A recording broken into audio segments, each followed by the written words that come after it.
Bienvenidos a La Cabina, el lugar donde conversamos con los que hacen.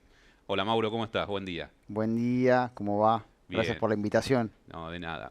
Una alegría poder estar acá. Mauro, ¿cómo empieza Diteles Garage? ¿Comienza como necesidad o una oportunidad? Fue una necesidad, no de trabajar, sino de acompañar una tarea que yo hacía, que era comprar y vender autos, hace muchos, muchos años. Entonces yo me di cuenta que si vendía los autos bien preparados, se vendían mejor y ahí empezó todo. Alquilamos un local, lo empezamos a agrandar y poco a poco la tarea de vender autos quedó en un segundo plano, tercer plano y lo principal fue la actividad de que empezamos con el detallado.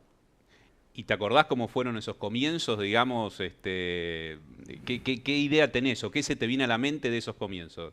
Fue raro porque no era muy común pulir autos, no había máquinas, las que había era un híbrido de lo que usaba un pintor y después ¿Qué usabas ahí?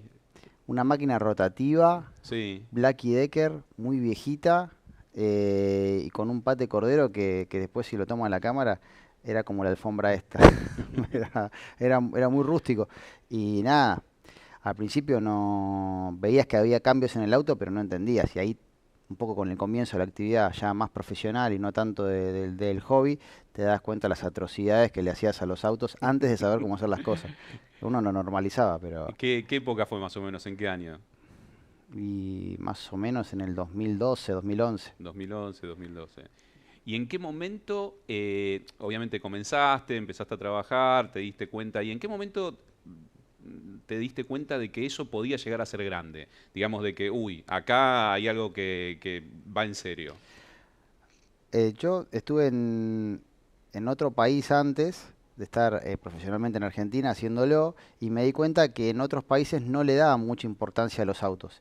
Y en ese caso lo que sucedía era que los vehículos eran un elemento de trabajo, un elemento cotidiano que no hacía tanto a, a lo que a la gente le interesaba. Era un vehículo y en Argentina pasa distinto. Entonces ahí me di cuenta que si la gente en Argentina le importa mucho el auto porque es un bien muy preciado, el tema del cuidado tiene que andar.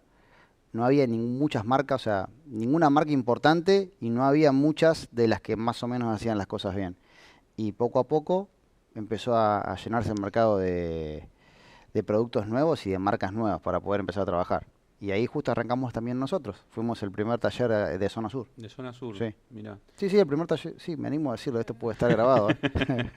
Sí. Ya vas a tener, digamos, los comentaristas que te van a No, decir, ahí hay miento. que chequear la fecha. El primero fue mi profe, porque yo a diferencia, está buena Sí, esta aclaración, porque a diferencia de hoy uno puede citar, puede ver por YouTube mucho contenido. sí, Y antes no había nada de no eso. había.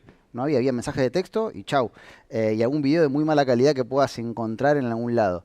Pero el contenido como hay hoy, como el que estamos generando acá nosotros hoy, no existía, no había consultas. Entonces No había. mi profe sí estaba en Avellaneda. Después él cerró y ahí sí me quedé Como como el referente de heredero. zona sur.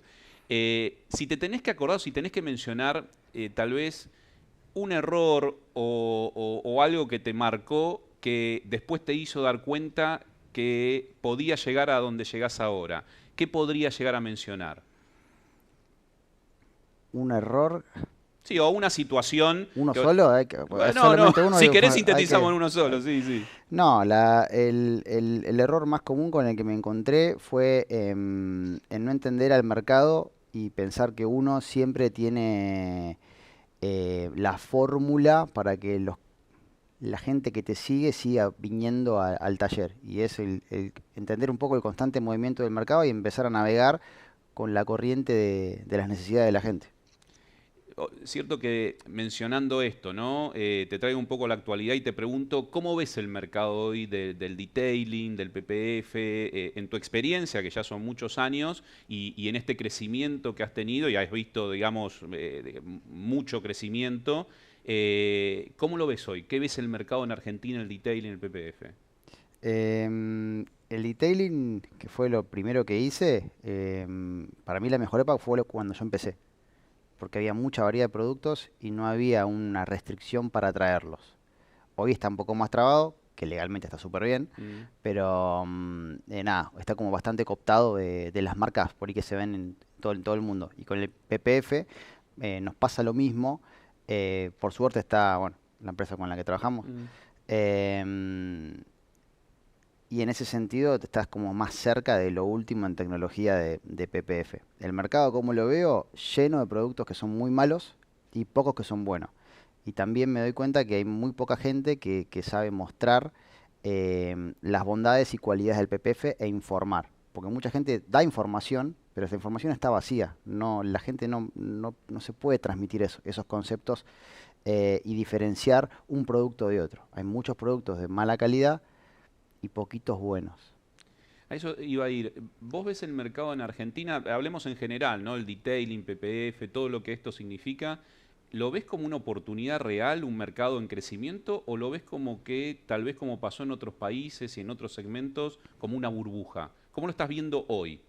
No, el mercado lo veo, es interesante la pregunta porque el mercado es difícil, pero si lo sabes entender, es súper interesante. Porque ¿qué pasa? No es un oficio, no es un trabajo que se haga de un momento a otro o que el crecimiento lo veas de un momento a otro. Una marca o una empresa, un nombre de un taller, tenés que ir llevándolo y construyéndolo poco a poco. Y eso lleva tiempo.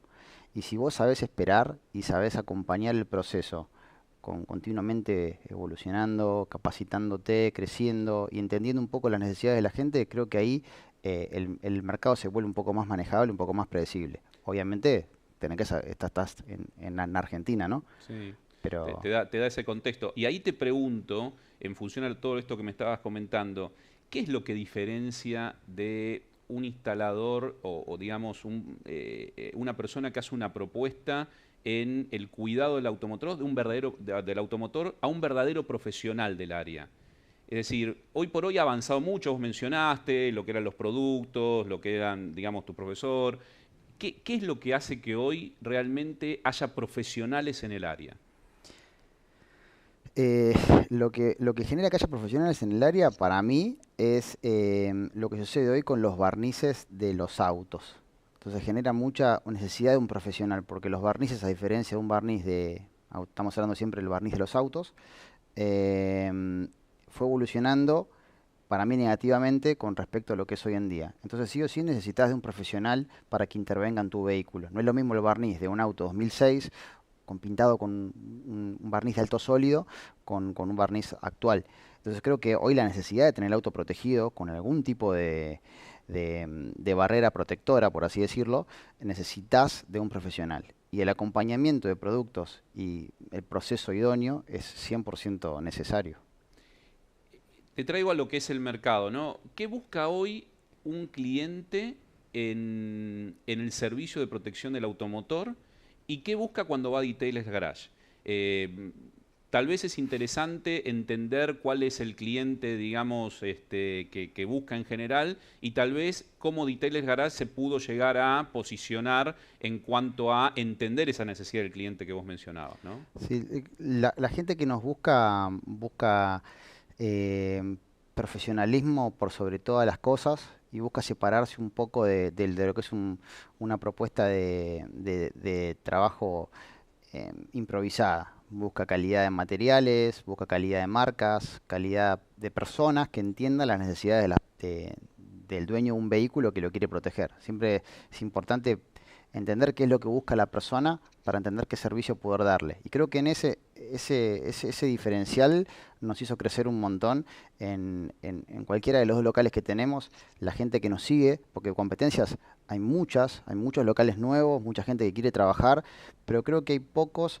que están dispuestos a cambiar un lugar que ya los entiende y que ya sabe lo que el cliente, o sea, entender las necesidades del cliente, que el cliente o vos tengas un perfil de cliente y lo tengas 100% customizado, hace que el cliente se sienta identificado con el taller. En este sentido te pregunto, ¿cómo se construye confianza en un mercado donde observamos y vemos, hay muchas ofertas donde todos dicen saber y conocer, ¿no? Entonces, ¿cómo se construye confianza a ese cliente que te busca? Esa pregunta es súper fácil de hacer, pero cuando empezamos a preguntarnos cómo se construye confianza fue una de las cosas más desafiantes a la hora de decir, che, voy a construir confianza de esta manera. Creo que la confianza con alguien o con un cliente, particularmente en nuestro caso, la confianza se construye con el tiempo. Porque desde un momento cero, todos van a ofrecer las mismas cualidades o por ahí el mismo servicio y el mismo producto.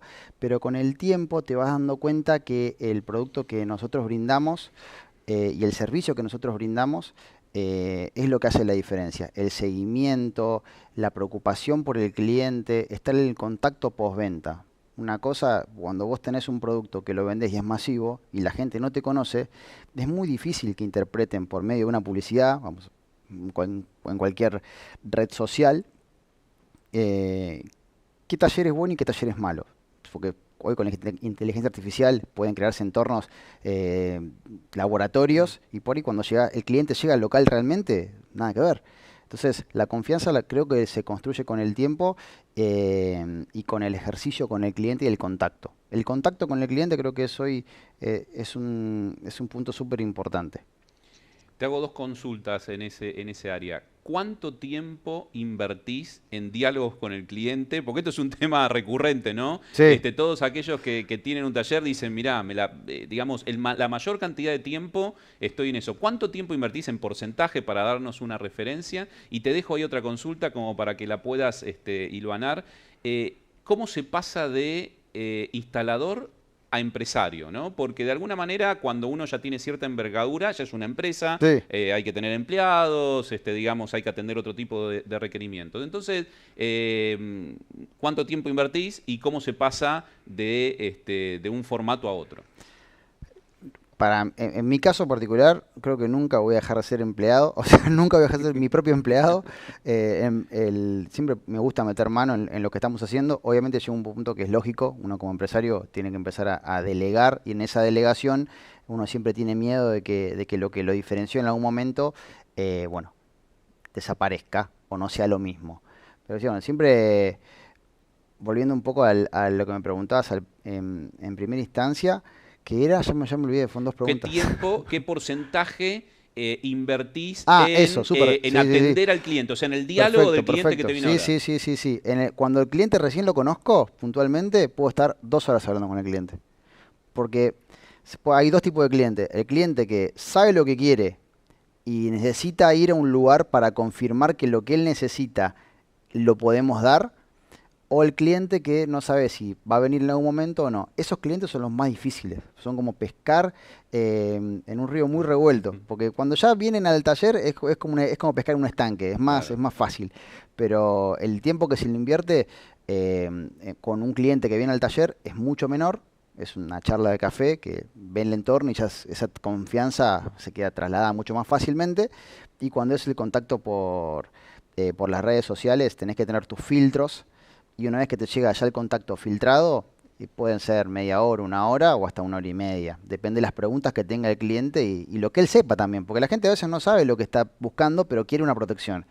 Y ahí empieza el camino de la asesoría.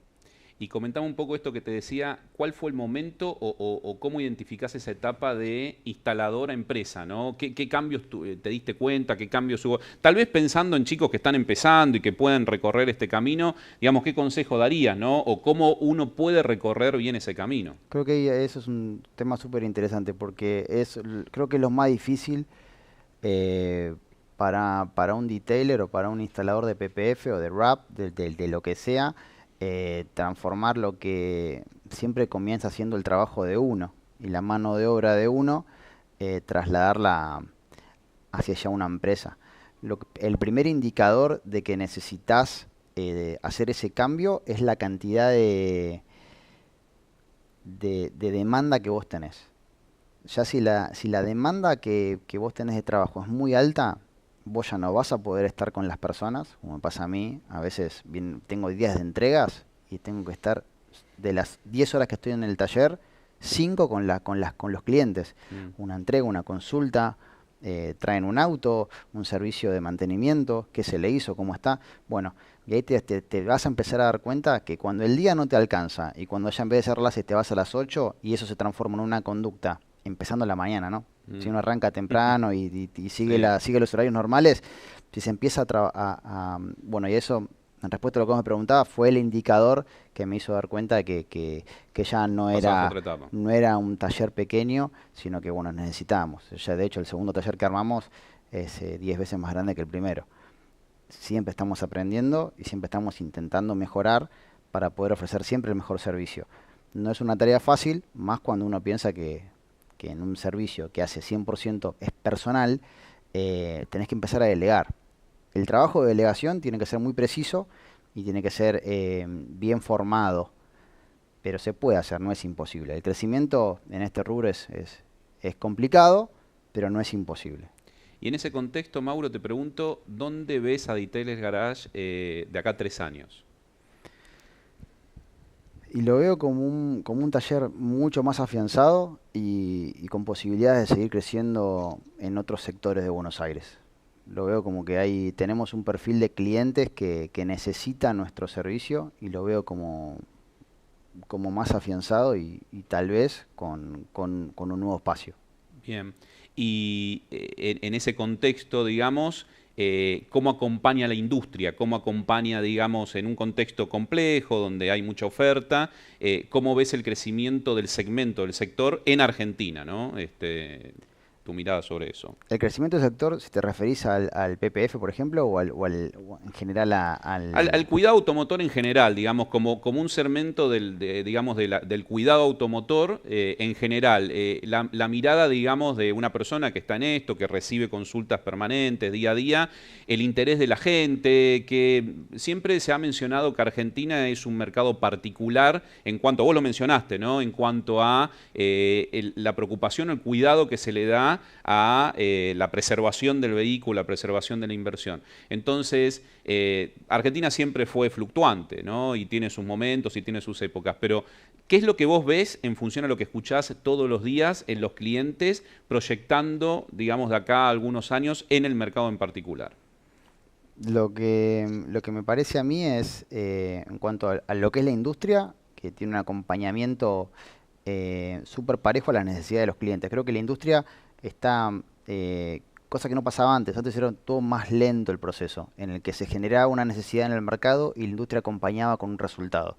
Creo que se está dando. Y lo que está bueno ahora es que con el nuevo ingreso a Argentina, un montón de marcas distintas y un montón de formatos distintos de vehículo, se van a abrir un montón de abanicos de necesidades, terminaciones en los autos, pinturas que son mate, plásticos que son rugosos, plásticos que son...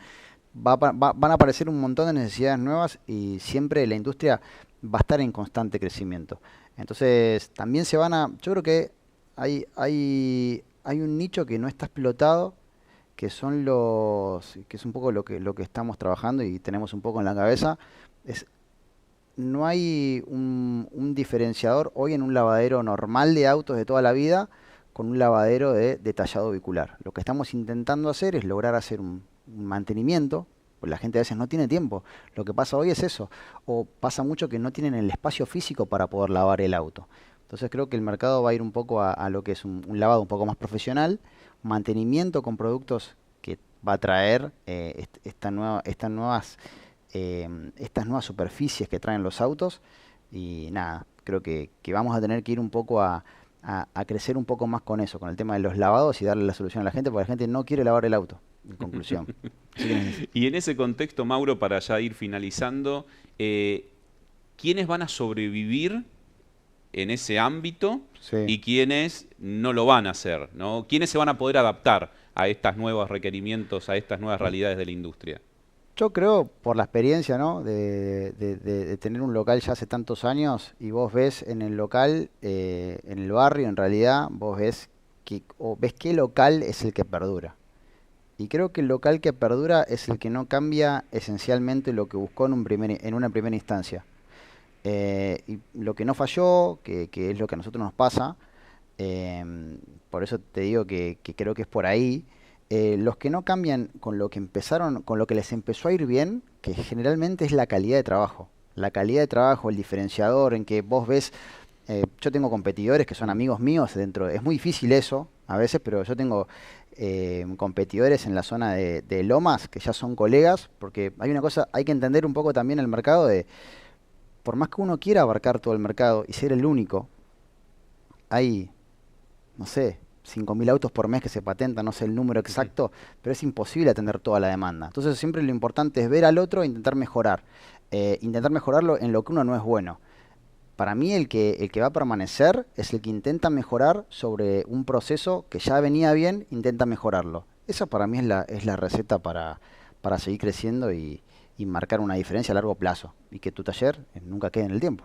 Excelente. Bueno, gracias Mauro por el tiempo. A ustedes por invitarnos. Acá no se termina todavía. Porque acá en la cabina, hay más. sí, dejamos lo mejor para el postre, para el final. Bien. Porque terminamos con dos preguntas, dos referencias, digamos, concretas para que la persona que siga después también pueda sumar a esto que mencionás. Te voy a invitar a que nos digas solamente las iniciales, ¿sí? Pero que seas honesto con esto. No puede ser vos, pero que digas las iniciales de la persona que realmente para vos es un referente en este rubro, en esta industria. ¿Sí? Queremos simplemente dar esa referencia como para decir, reconocemos que todos podemos sumar un granito de arena. Y te invito a que si querés nos compartas las iniciales de ese referente del detailing que vos entendés de que hizo las cosas bien. Solo las iniciales. Solo las iniciales. Sí. Hay un montón de gente buena. Uno, que no seas vos. Y voy a ponerle una W. Bien. Perfecto. Va a ser bien acotado, ¿no? Porque tampoco hay muchas Ws, pero... Está bien, pero para vos es la W y te agradecemos por eso, sí. como para que también podamos sumar. Y la última... ¿Alguien esto lo van a adivinar? ¿O se va a aparecer? No sé, veremos en los comentarios. Veremos en los comentarios a ver qué... Pongan en el comentario a ver si saben de quién estoy hablando. Ahí está. Y lo último, y con esto cerramos. Tengo tiempo igual, ¿eh? Pero para la gente, digamos, sí, estamos ahí cerrando, pero vas a ver por qué cerramos con esto. A ver. Decinos o comentanos, de acuerdo a tu visión, una verdad incómoda que todo el detailing sabe, pero ninguno se anima a decir. No somos tan buenos como queremos mostrar. Perfecto, te salió muy rápido, con lo cual está. Sí. Con lo cual, sí.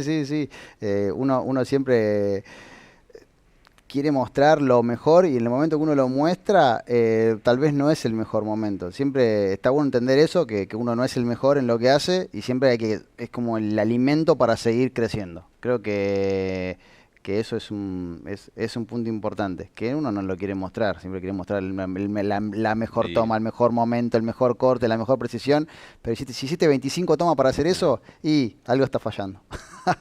Mauro, gustazo. Igualmente. Gracias por estar en la cabina, el lugar donde conversamos con los que hacen. Nos vemos.